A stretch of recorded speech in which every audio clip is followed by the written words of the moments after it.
Off the pantry. Mm-hmm. Go get one. There's actually granola bar on the counter. Can you get one? Go get it, son. Take your train, please.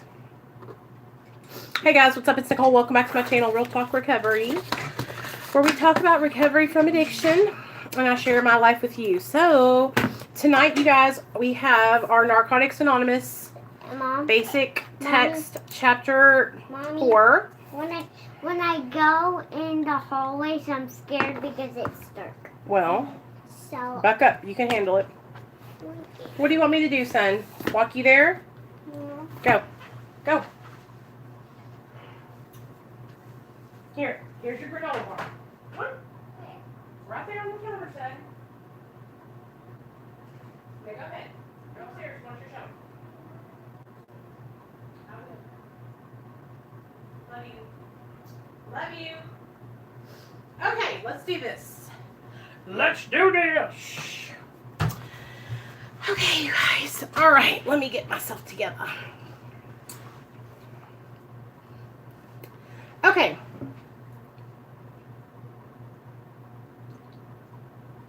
Cheers to water. All right, today we're going to be doing chapter 4 in the Narcotics Anonymous basic text, how it works.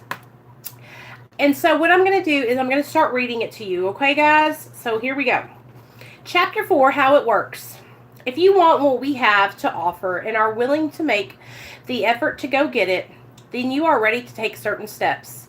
These are the principles that made our recovery possible. Step 1. We admitted that we were powerless over our addiction and that our lives had become unmanageable.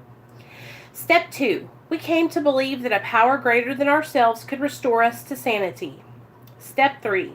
We made a decision to turn our will and our lives over to the care of God as we understood Him. Step 4. We made a searching and fearless moral inventory of ourselves. Step 5. We admitted to God and to ourselves and to another human being the exact nature of our wrongs. Step 6. We were entirely ready to have God remove all these defects of character. Step 7. We humbly asked Him to remove our shortcomings. Step 8. We made a list of all persons we had harmed and became willing to make amends to them all.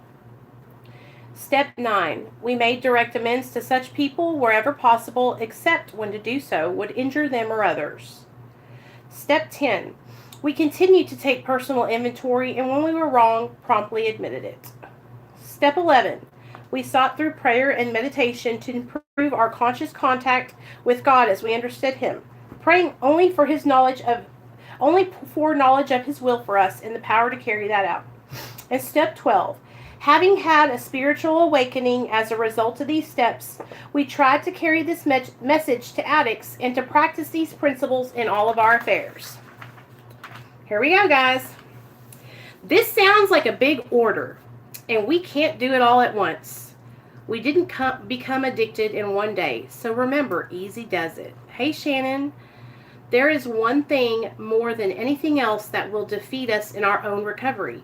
This is an attitude of indifference or intolerance towards spiritual principles. So okay, so it says there is one thing that will defeat us in our recovery, and that is an attitude of indifference or intolerance towards spiritual principles. 3 of these that are indispensable are, do y'all know? Honesty, open-mindedness, and willingness. With these, we are well on our way. We feel that our approach to the disease of addiction is completely realistic, for the therapeutic value of one addict helping another is without parallel. We feel that our way is practical, for one addict can best understand and help another addict. We believe that the sooner we face our problems within our society in everyday living, just that much faster do we become acceptable, responsible, and productive members of that society.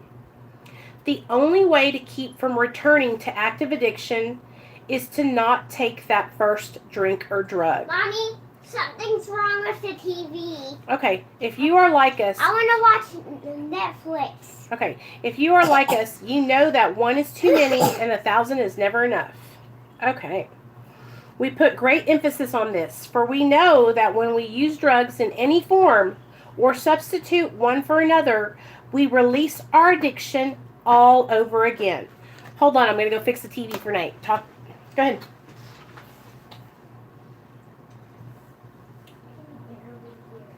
Go, Nate. I love you, but you know I only have one class today.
Okay.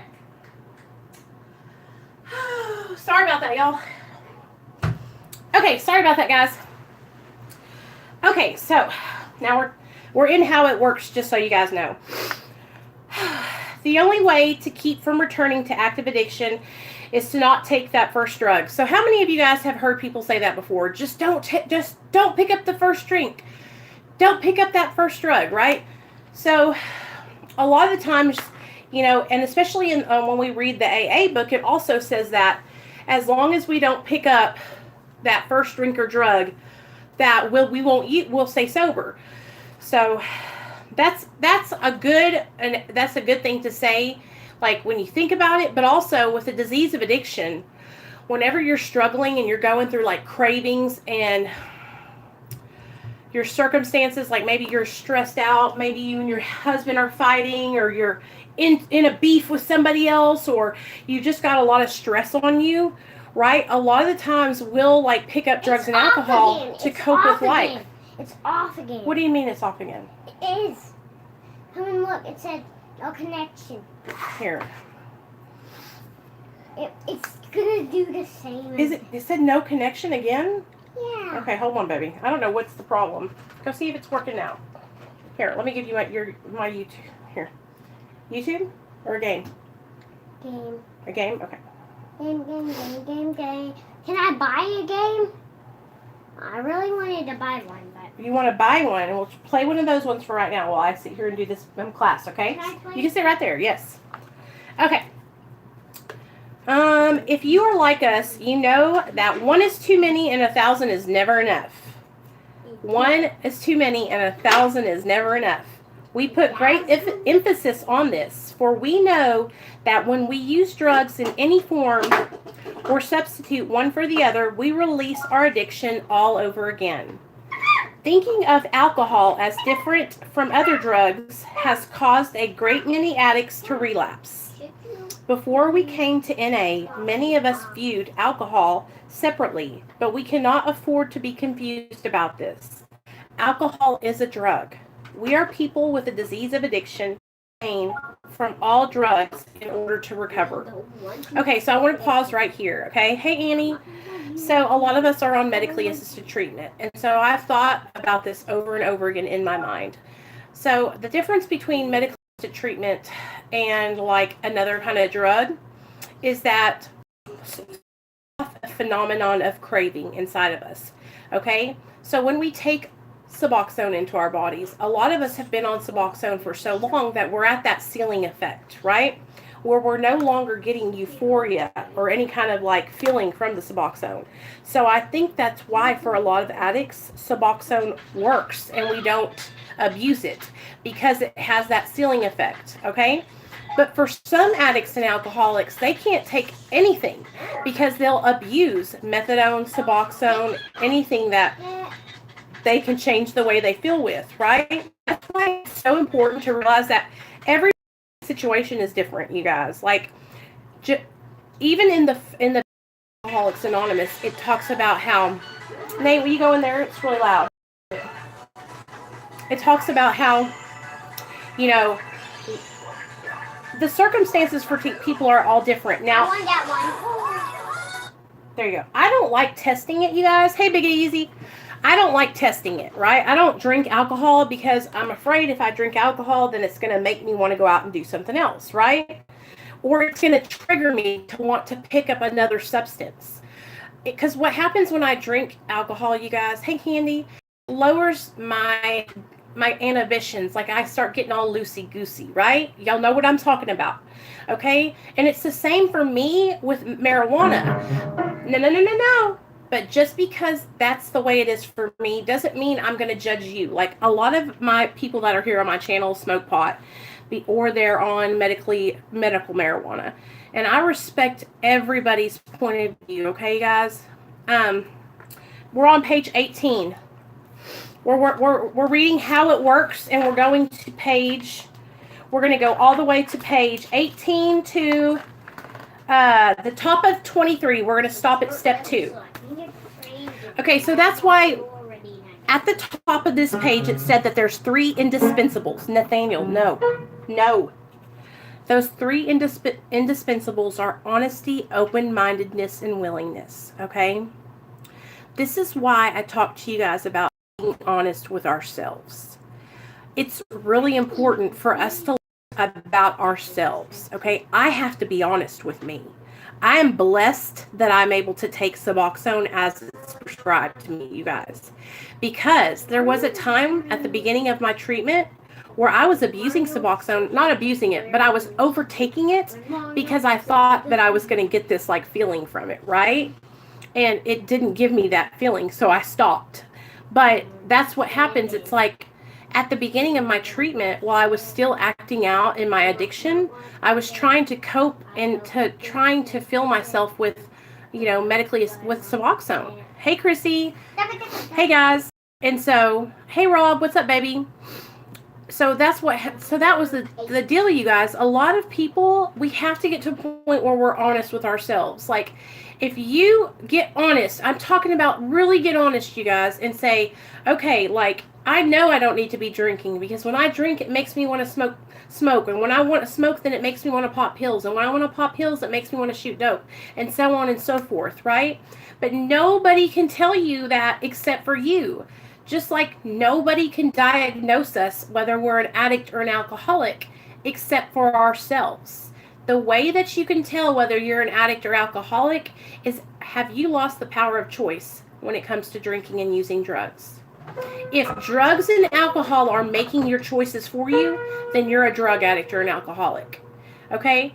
A lot of the times I'll hear people say, well, I didn't let myself get to that point. Or, yeah, I smoked crack, but when I started getting to too much, I just stopped. No, honey. No. If you're an addict or an alcoholic, you don't have the power of choice anymore. And that's what takes us down. Because drugs and alcohol start making our decisions for us. We cross that imaginary line, you know? Good job, Rob. So let me read a little bit farther, okay? These are some of the questions we have asked ourselves. Are y'all listening? Are we sure we want to stop using? So first question you need to ask yourself when you're coming and when you're trying to get your life together, do you even want to stop getting high? Because if you still want to keep using, you're going to have reservations and you're going to go out and get high still. So ask yourself, do I want to stop using? Do we understand that we have no real control over drugs and alcohol? Do we understand that we have no real control over drugs? Do we recognize that in the long run, we didn't use drugs, they used us? Do we realize that in the long run, we didn't use drugs, they used us? Did jails, institutions take management of our lives at different times? Yes. I was either in jail or a rehab or prison. Do we fully accept the fact that our every attempt at stopping using or to control our using failed? Amen. Do we know that our addiction changed us into someone we didn't want to be? And these are the examples. Dishonest. Shh, Nathaniel, hush. Dishonest, deceitful, self-willed, people at odds with ourselves and our fellow man. Do we really believe that we have failed as drug users? Okay, so I'm going to go through those questions. Do we understand that we have no real control over drugs? Okay, so this is what I was talking about earlier. This is what I mean, you guys. It's a delusion of every addict and alcoholic that one day, when we're still using and alcohol, we are like constantly going through our minds saying, tomorrow I'm only going to drink 1 pint and I'm going to only snort 1 line, right? And then tomorrow comes and we drink 3 pints and we snort 7 lines. Okay? It's like every person's delusion when we're in active addiction that somehow, some way, we're going to get ahead of the game and we're going to be able to control our drinking and using like a normal person, right? But that's it's a mirage, right? You look out there and you see the water out there and then you run over to it and you go to get a drink of it and it's gone. There's nothing there. That's what it is when you're thinking that somehow, some way, you're going to be able to control it. Let me use another example. Okay, I'm prescribed Xanax and I keep running out of my prescription before it's time to get it filled. So I get it filled. I ran out 2 weeks early. I go to the doctor. Doctor, help me. He fills it for me. Well, doc, I'm not going to take it. I'm going to take it as prescribed this time. I'm not going to overtake it. So I take my Xanax. I put him right there. And I'm not going to take you. And then the next thing I know, I've taken 7 in 1 day. Because it does not matter. If you have that right there, you're going to take them. Okay? That is what we keep on trying to do, and we keep on failing. Okay? It's because we have an addiction. Because self-control has nothing to do with your disease. That's not what it's about. You have lost that power. Okay? You crossed that imaginary line many, many moons ago. Okay? There's no turning back, right? Once you're a pickle, you're a pickle. You can't go back to being a cucumber. All right? So that's why I have to constantly be honest with myself, you know? There was a time where I went to go see my doctor, you guys. And the doctor was like, I told him I was struggling with my weight and I wanted to come on. I wanted to lose some weight, right? And I was really thinking about getting on something that could help me lose weight. Like, you guys know what I mean, like a diet pill, like only over from the doctor. And I really had to get honest with myself and pray about it, you guys, because I would not take that medication as prescribed. I would take it like it was meth. And that for me was a huge turning point for me in my recovery, because I finally realized, like, I cannot chance it. I cannot get that. I can't take phentermine because I'm going to snort those. I can't take Adderall because I'm going to be up all night cleaning this house. Can you guys imagine? I'll be on a live stream for 8 hours straight. Y'all will be going, Nicole, are you okay? That's how it is. Like, I can't do it, man. I'm serious about wanting to stay sober today. I don't want to ruin my life. You know, I love my son, you guys. He is everything to me. He's crazy a lot of the times because he only wants to hang out with mama when I come on a live stream. Honey.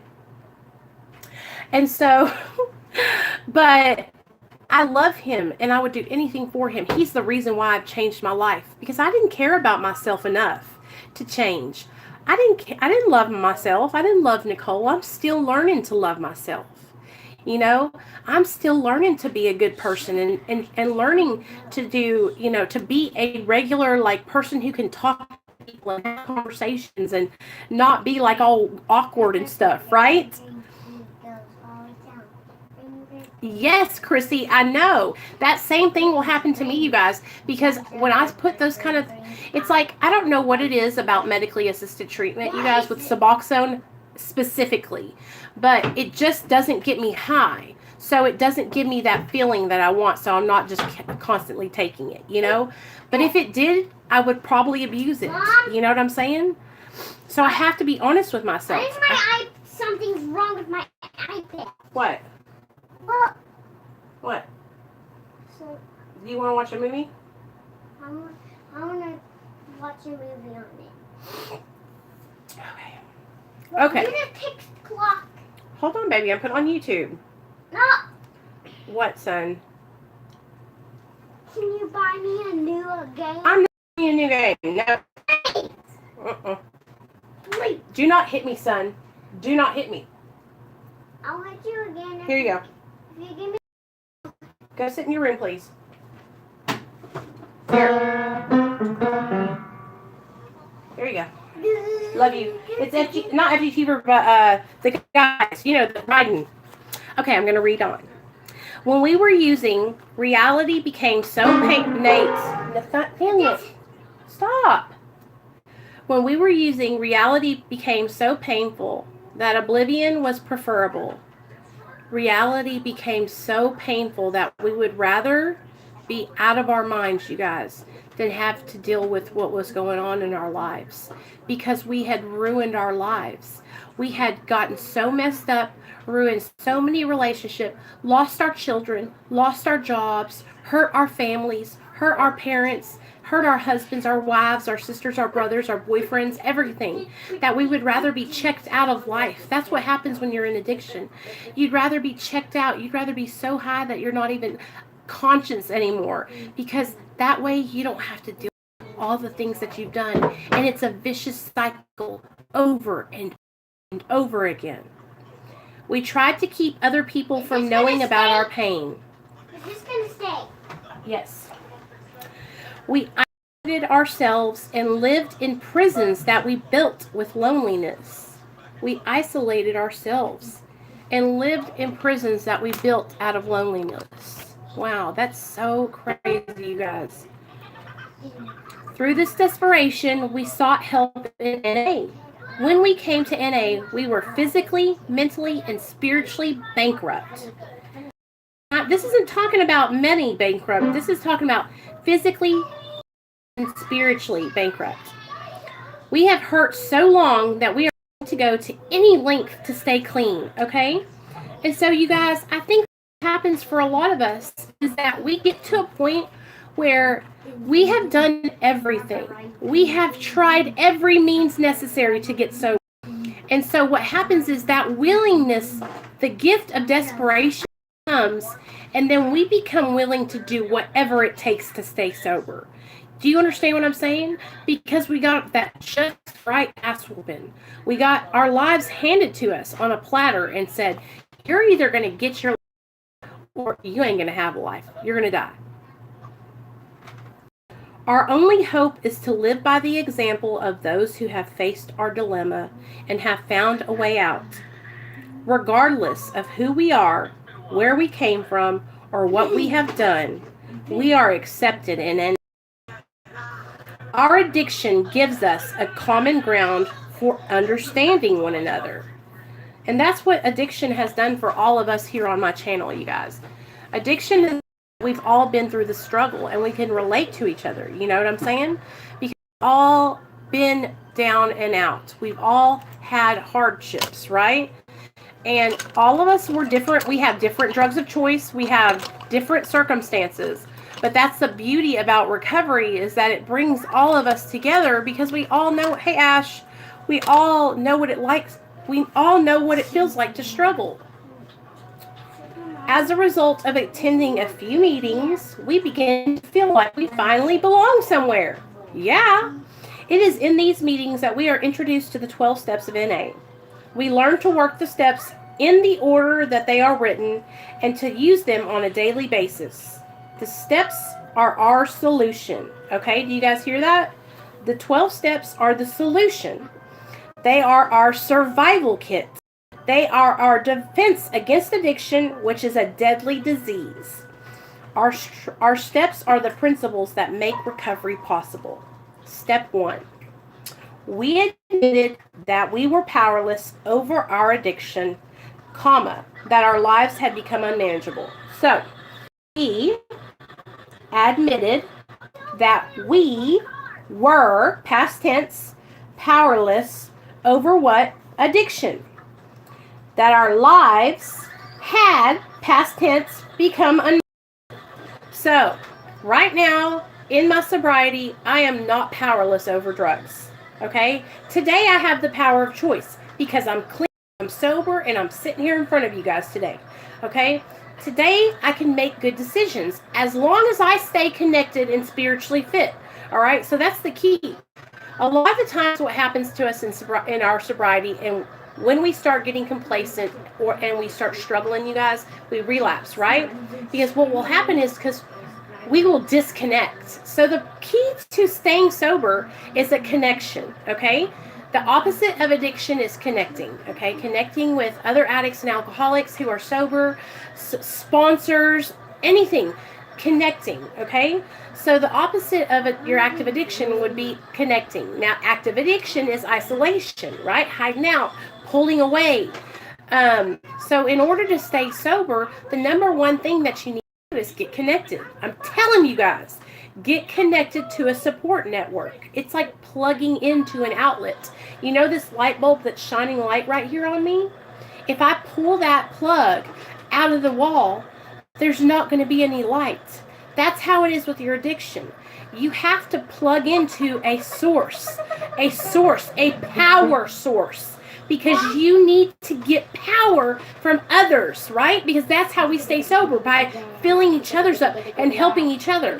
You plug into your power source. You plug into your support network. That's how you stay sober. What, baby? Okay, I will get you in a second. Hold on. It doesn't matter what or how much we use. In Narcotics Anonymous, staying clean has to come first. So we talked about this the other day, you guys. It's really easy to start like kind of letting up on your sobriety. It's easy to start saying, well, maybe I don't need to go to that meeting tonight, or maybe I won't go over there to Real Talk Recovery and hang out with everybody. I'm doing good. Life is great. I don't need to be a part of the group anymore, right? That's what your addiction is going to tell you, because that's what our addiction wants us to do. Our addiction wants us to get unconnected, right? Our addiction wants us to pull away from the group. 19 at the very, very bottom. I'm fixing to turn to page 20. Our addiction wants us to pull away and to get disconnected, right? Get unconnected from everybody. And every time I do that, you guys, every time without fail, I end up not feeling like myself. We realize that we cannot use drugs and live. When we admit, turn, our powerlessness and our inability to manage our own lives, we open the door to recovery. So when it's really a lot of acceptance and admitting, but acceptance is the key, you guys, because until you accept that you have driven your life into the ground with drugs and that you need help and guidance, you will continually struggle, right? Because you think you can do it on your own. It's such a play on, it's a mind, okay? Because our minds are like, I can do this on my own. I don't need the extra help. I've got this. But think about it, you guys. If you didn't need the extra help, if you had this, you would have been sober a long time ago. Pride will keep you from making this choice and getting the help that you need. Pride and ego. I know, because I freaking did it for 10 years. For 10 years, you guys, I thought, you know what? I don't need nobody's help. I got this. They're tripping. Hey, Shay. I'll do this. I can do this on my own. I don't want everybody to be in my business. I don't want everybody to know, right? I was trying to hide it like everybody knew. But I thought I was hiding it, right? And that's what we do, you guys, because that's what our addiction drives us and tells us, that we don't need help and that nobody needs to know and that it has to be this big secret, right? This big secret that nobody's going to know, that I'm hiding out from everybody. In actuality, everybody and their mother knows, you know? No one could convince us that we were addicts. It is an admission that we have to make for ourselves. When doubts, we ask ourselves this question. So if you have doubts whether you're an addict or not, ask yourself this question. Can I control my use of any form of mind or mood altering chemicals? Can I control my use? Ask yourself that question. Can I control my use? If you can control your use, then I'm telling you guys, anything, think about it. If you had 6 Roxy's in your hand right now, would you be able to only take 1? Or would you take 2? Or would you take 1.5? Do you know what I'm saying? Like, I would eventually lose control no matter what, right? No matter what. I always end up losing control. Okay, suggested. Whatever the outcome we find we cannot control, please suggest that an addict has no control over drugs. Powerlessness means using drugs against our will. Powerlessness means using drugs against our will. You guys know what that means? So there's times in my addiction where I wanted to be sober more than anything in the world. I didn't want to get high that day. I wanted to be sober. I wanted to have my son. I would do so with my family. But because I couldn't get out of bed without drugs, I used drugs because I didn't know how to live with them. I had to use to live, and I lived to use. I had to use to live, and I lived to use. If we can't stop using, how can we tell ourselves we are in control? The inability to stop using, even with the greatest willpower and the most sincere desires, is what we mean when we say we have absolutely no choice.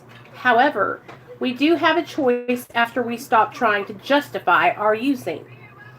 We didn't stumble into this fellowship brimming with love, honesty, open-mindedness, or willingness.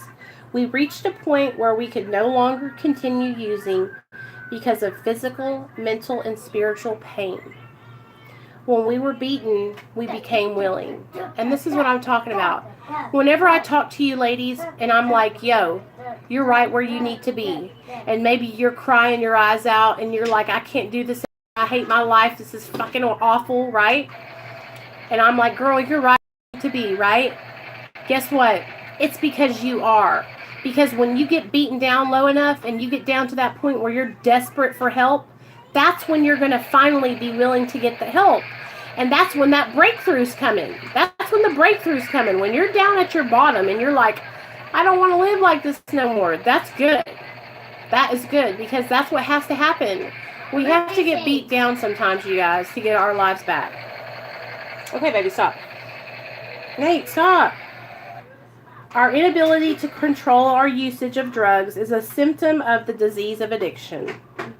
We are powerless not only over drugs, but over our addiction as well. We need to admit this fact in order to recover. Addiction is a physical, mental, and spiritual disease that affects every area of our lives. The physical aspect of our disease is the compulsive use of drugs, the inability to stop using once we have started. The mental aspect of our disease is the obsession, or the overpowering desire to use, even when we are destroying our lives. So there's an obsession of the mind, right? And then that compulsiveness, the compulsive use, right? The mental part is our mental obsession. That I'm thinking about drugs when I wake up, when I go to bed, all day long. Yes. When my dad's not home, I'm crying. I know, baby. The spiritual part of our disease is our total self-centeredness. We felt that we could stop whenever we wanted to, despite all evidence to the contrary. Denial, substitution, rationalization, justification, distrust of others, guilt, embarrassment, dereliction, degradation, isolation, and loss of control are all results of our disease. Our disease is progressive, incurable, and fatal. Did you guys hear that? That means that your disease is not going to go backwards. If you stay in active addiction, you're going to stay getting worse every single day. It's not going to rewind and get better. It progresses over time, and it's incurable, and you can die from it. There is no cure to the disease addiction, but it can be arrested, and you can seek treatment that helps put your disease in remission, right?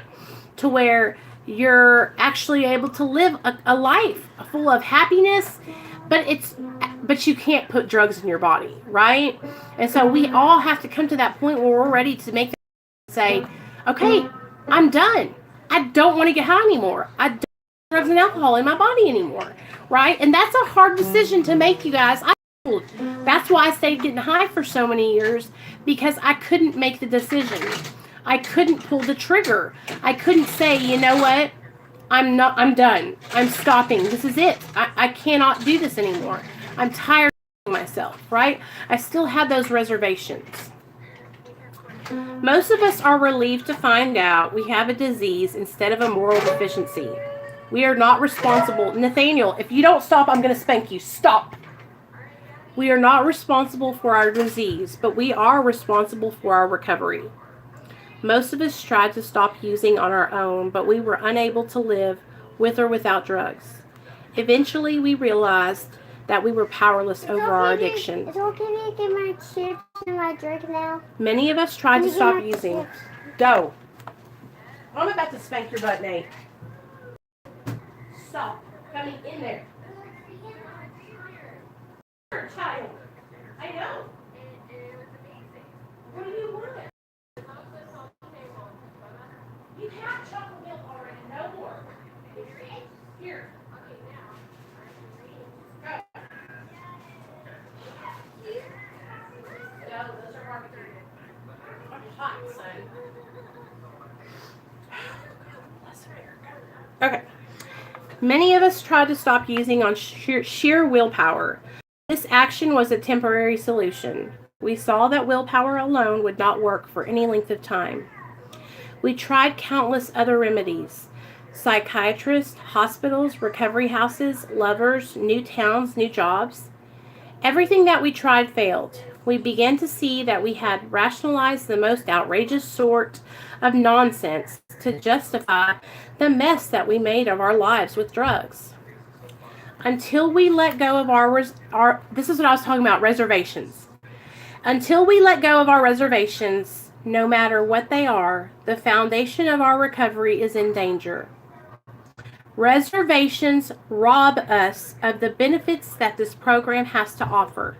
And a reservation is a reservation to use, like you can get high, you guys. In ridding ourselves of all reservations, that's when we truly surrender. Then and only then can we be helped to recover from the disease of addiction. Now the question is, if we are powerless, how can Narcotics Anonymous help? We begin by asking for help. Something keeps getting wrong with it. What? TV. Take that. The Okay, take that. The question is, if we are powerless, how can Narcotics Anonymous help? We begin by asking for help. The foundation of our program is the admission that we of ourselves do not have power over addiction. When we can accept this fact, we have completed the first part of step 1. So, the first part of step 1 is when we accept the fact that we do not have power over addiction, okay? A second admission must be made before our foundation is complete. If we stop here, we will know only half the truth. We are great ones for manipulating the truth. We say, on one hand, yes, I am powerless over my addiction. And on the other hand, when I get my life together, I can handle drugs. Such thoughts and actions led us back to active addiction.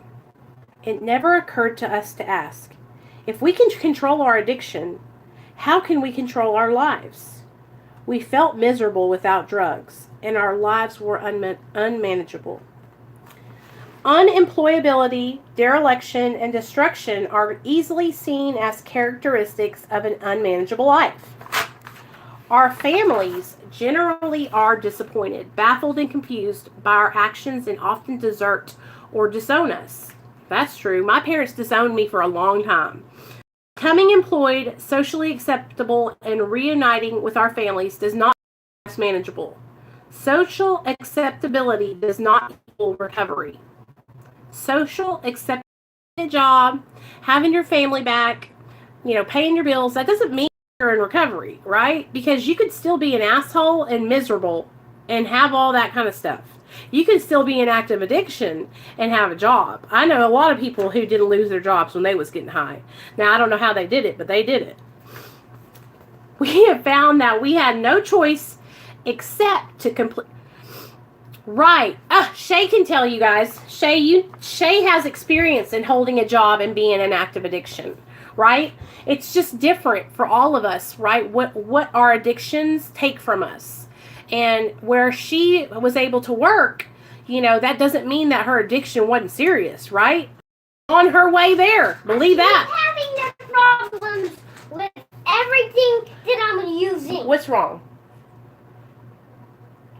Well, because... What's wrong, baby? Everything that I'm using, it's going bad. Oh, come here. I hate it. So stop the video. Right there. I'm almost done. Okay? We have found we have had no choice except to completely change our old ways of thinking or go back to using. When we give our best, it works for us as it has worked for others. When we could no longer stand our own old ways, we begin to change. Thank you, baby. From that point forward, we begin to see that every clean day is a successful day, no matter what happens. Surrender means not having to fight anymore. We accept our addiction and life the way it is. We become willing to do whatever it is necessary to stay clean. Even the things we don't like doing, like going to meetings or calling our sponsors or coming to Real Talk Recovery and hanging out and talking to everybody, Until we took step one, we were full of fear and doubt. At this point, many of us felt lost and confused. We felt different. Upon working this step, we have our surrender to the principles of NA. Only after surrender are we able to overcome the alienation of addiction. Help for addicts begins only when we were able to admit complete defeat. This can be frightening. The foundation on which we build our lives. I'll be right up. I'm almost done. Oops, you okay? No, I'm not. Step one, we do not have to use, and this is a great freedom. It took a while for some of us to realize that our lives had become unmanageable. For others, the unmanageability of their lives was the only thing that was clear. We knew in our hearts that drugs had the power to change us into someone that we didn't want to be. Being clean and working these steps, we are released from our chains. However, none of the steps work by magic. We do not just say the words of this step, we learn to live them. We see for ourselves that the program has something to offer. We have found hope. We can learn to function in the world in which we live. We can find meaning and purpose in life and be rescued from insanity. When we admit our powerlessness and inability to manage our own lives, we open the door for a power greater than ourselves to help us. It is not where we were that counts, but where we are going. Yay! Okay, so step one, y'all. That's step one. All about surrender, admitting that we're powerless, right? So, how many of you guys have gotten to that point where you have surrendered and admitted your powerlessness and ready to change, right? You have gotten beat down to a point of willingness, right? Willingness and desperation is what happens, you guys. And it happens for all of us at different times. So don't get discouraged. If you're still out there getting high and you're struggling and you're doing the back and forth, the relapse, get sober, right? Don't get discouraged. Your time is coming. I just hope it happens before it's too late. Because that's what's going to happen, you guys. Our time on earth, it is not promised. And when you're tampering with life and you're getting high and you are not promised tomorrow. You are in death's grip, right? And so what I want to do here on my channel is encourage you guys, right? Encourage you guys to reach help and surrender and say, you know what, addiction? I'm not going to let you run my life anymore. I don't want to do this to myself. I want to have a good life. I want to be happy. I want to feel good. When we're putting drugs and alcohol into our bodies, you guys, it's not because we love ourselves. It's not because we're taking good care of ourselves. It's because we're miserable and we are hurting inside, right? And drugs and alcohol are the way we cope with the way we're feeling. But you don't have to hurt anymore. You can come over with us and we can talk about it. You know, I used to get high, you guys, because I was hurting on the inside. I'd gotten to a point in my life where I hated myself. I hurt my family. I hurt my friends, my parents, my sisters, my son. And I hated myself. And so I kept using and kept using. But that's not helping. That didn't help me get anywhere. It just helped me dig a hole even deeper in my addiction.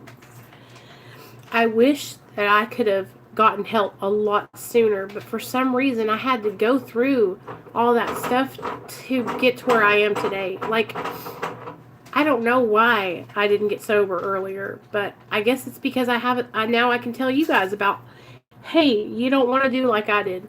You don't want to wait until you're 32 years old and have a baby to get sober, okay, guys? Like, if you can do it and you're young in your 20s, stop now while you're ahead.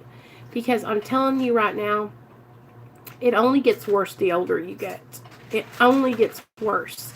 And things start going downhill fast, especially when you're a woman and you're out there in them streets.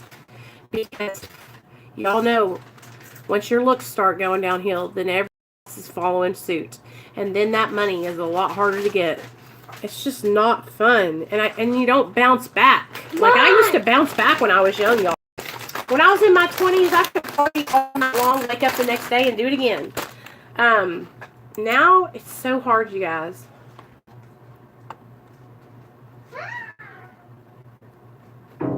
It's so hard. And I couldn't go out today and party and make it back. It's like, what?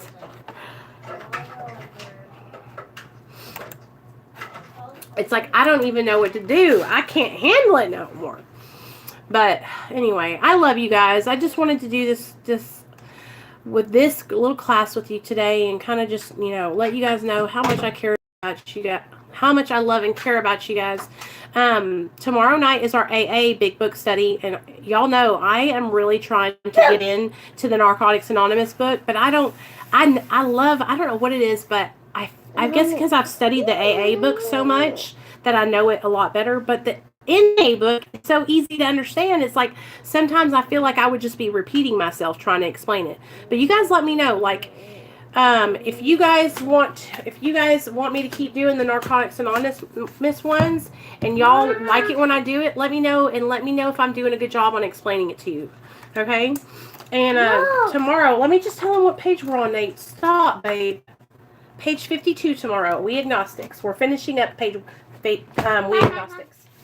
But can I say in the video? Yes. And tell them what to do. Oh, yeah. Give us 2 thumbs up and murder yourself. Nate, tell them about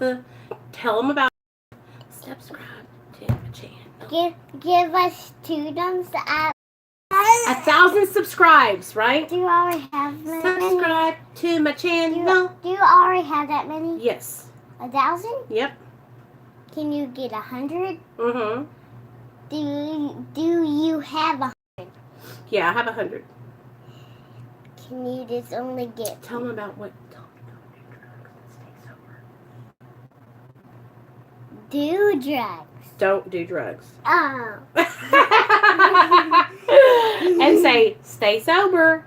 Do not stay sober. And say, ask for help if you're struggling. Do not ask for help if you're struggling. Boy, get out of here.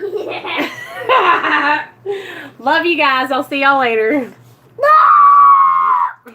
You're so great.